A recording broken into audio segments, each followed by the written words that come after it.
One brief thing I want to mention from Cecil Rhodes' last will and testament, and this really vindicates a big portion of the early claims in Tragedy and Hope.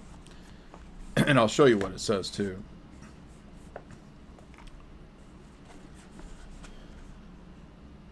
England can only support about 6 million people.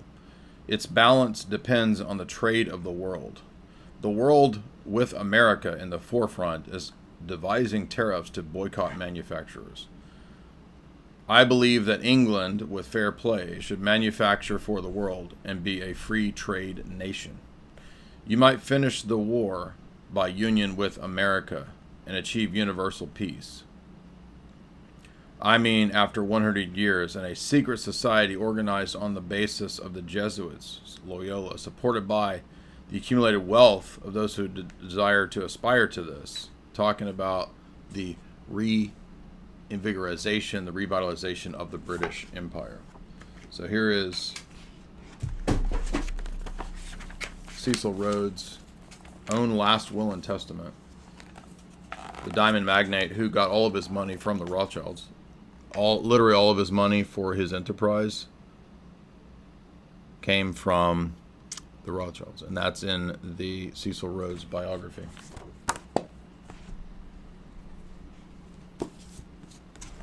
So you see that even when you go to the mainline historical text, and not just historical text in terms of historians, but when you go to the actual people involved and their writings, it backs up everything that we talk about.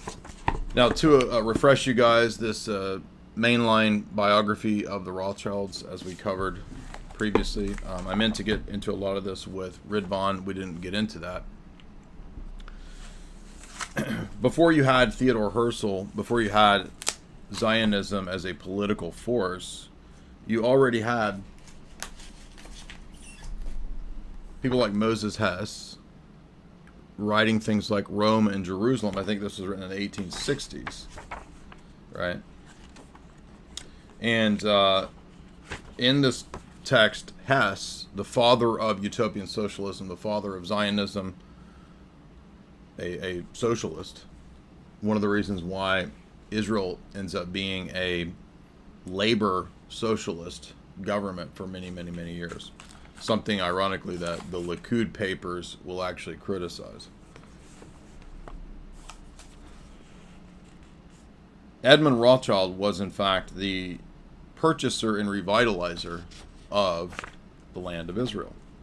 This is way before the Balfour Declaration. So you understand that even before Balfour Declaration, Edmund had already been working to purchase land and to revitalize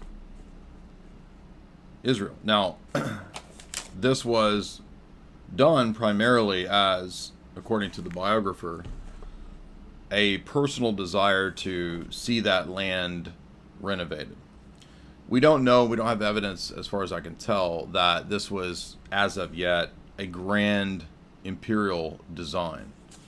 It seems to morph into that. It could have been a grand imperial design. I mean, one thing Hess says in his book is that towards the end, he has benefactors, namely Rothschild brothers, who are willing and able and ready to help establish a Jewish homeland in Palestine. It was called the Palestine Project. And by the way, it wasn't called Israel. They, at that time, called it the Palestinian Project. It's called that in this biography, the Rothschilds. So this is in the late 1800s. And Herzl went to various Rothschilds seeking support for political Zionism. Most of them would not give it. However, he did find support in, he and Chaim Weizmann, he found support in Edmund. Edmund had a pet project here. And in 1931, Baron Edmund gives 40,000 pounds to Chaim Weizmann because he kept asking for money.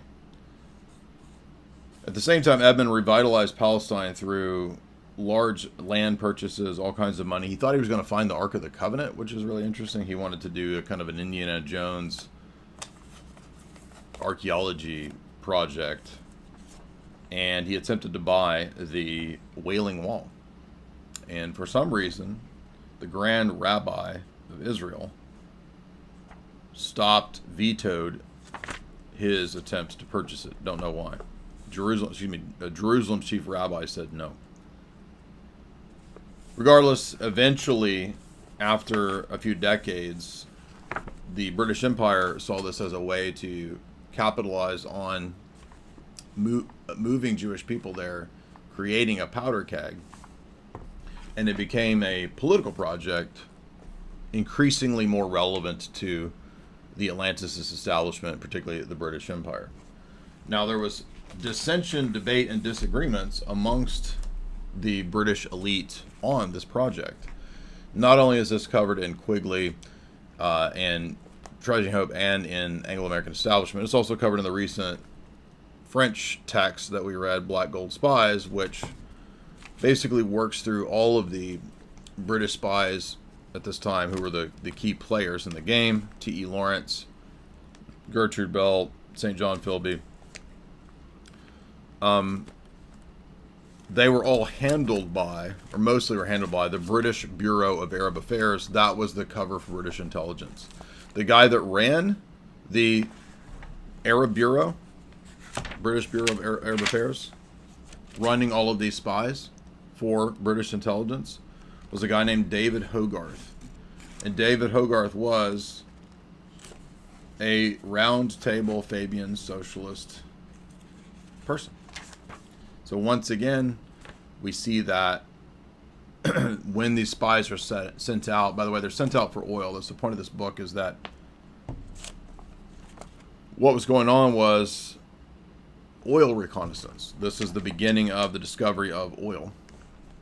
And so the British Empire wanted to capitalize on finding locations in the Middle East and even outside of the Middle East, even at the Persian Gulf. And this is precisely why you get the British Empire having such an important role in Iran and Iran's oil wells through the Anglo-Iranian Oil Company, AOC.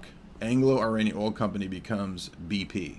So once you understand that, you can begin to see why British intelligence and the CIA were so intent on going in and doing a regime change in Iran in the 1950s, 1953 or whatever, to unseat Mohammad Mossadegh, because even though he wasn't a communist, he was pro-Western, he wasn't fully communist. They assumed and thought that he would be much more amenable and useful to the Soviets if they left him in power, and so he needed to be ousted. And this is where we get the Shah, the CIA puppet Shah, and once the Shah fails, the CIA immediately tries to make alliance and agreements with the Ayatollah. If I recall, it's Ayatollah Kashani. But a lot of this is centered around the oil fields that the Iranians had nationalized. So there was a dispute over the amount of money that Iran and BP would get, and America wanted involved as well. And so that led to the oustings. Once the oil was nationalized, British intelligence, working essentially for the Crown and for BP and for all these things, they were not going to stand for it. So at the same time as that's going on in Iran, but prior to that, in these other Middle Eastern countries that are essentially created after the demise of the Ottoman Empire, France and England have a secret agreement called Sykes-Picot, where they divide up the Middle East. And this is where you get most of what we know of as the Middle East today. The British spies that went out, like Gertrude Bell, she went and worked with the Saudis, with Prince Bandar and others, and helped set up the Iraqi elite. And then you get T.E. Lawrence going and working with and helping to set up the Saudi royal family in Saudi Arabia. So the British Empire literally created what we know of as the Middle East today, together with the French. But the French gradually get pushed out. They have less and less of an influence in the Middle East. So as we come up to then Israel is a very complicated situation. We've covered this many times. You can go watch my previous videos.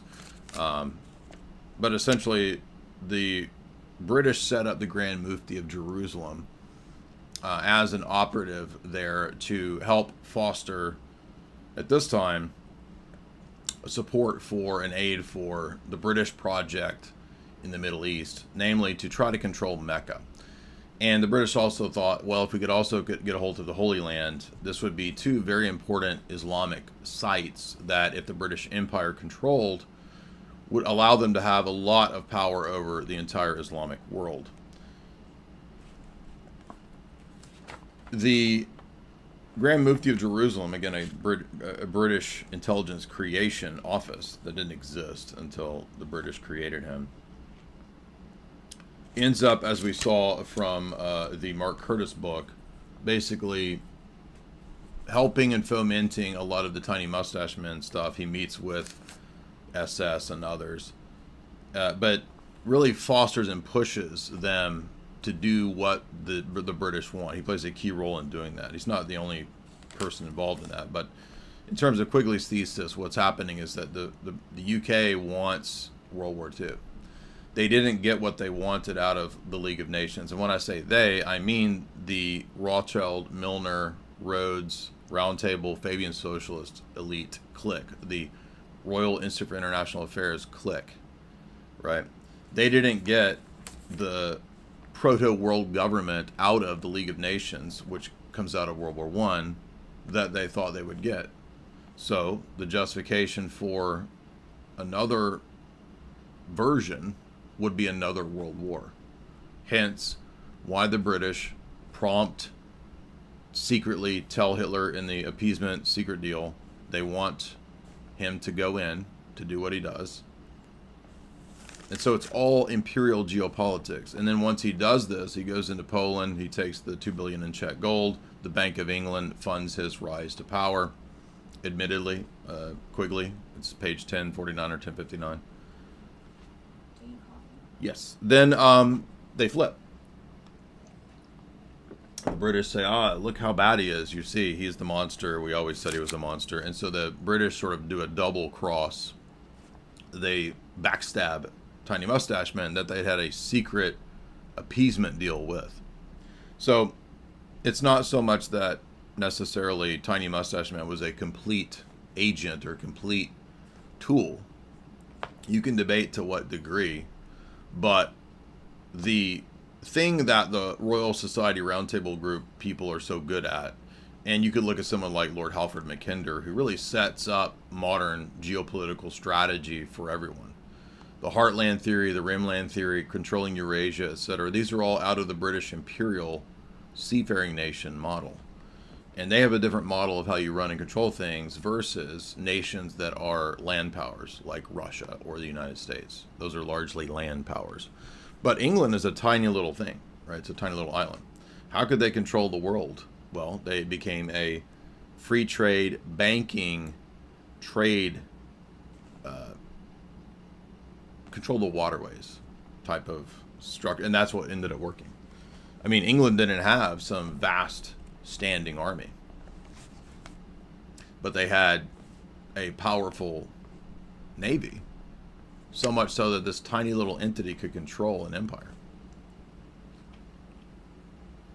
Well, how do you do that if you don't have massive manpower? You do it through brain power and money power and intelligence. And so the British Empire is essentially a kind of an intelligence empire.